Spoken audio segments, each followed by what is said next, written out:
ఓం నమో వెంకటేశాయ. భక్తులకు మెరుగైన సేవలు అందించేందుకు టీటీడీ ఫీడ్బ్యాక్ విధానాన్ని ప్రవేశపెట్టింది.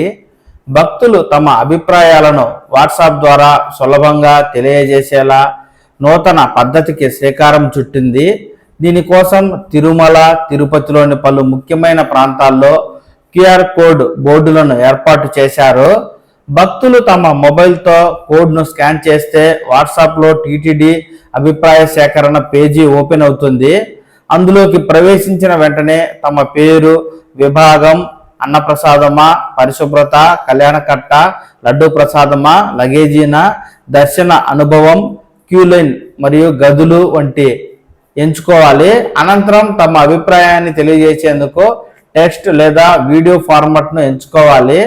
తర్వాత సేవా ప్రమాణాన్ని ఉత్తమం, సగటు, మరింత మెరుగుదల, అవసరం లేదు, బాగోలేదు అనే ఐచ్ఛికాల ద్వారా రేటింగ్ ఇవ్వాలి. అభిప్రాయాన్ని సమర్పించిన తర్వాత ధృవీకరణ సందేశాన్ని భక్తులు తిరిగి పొందవచ్చు.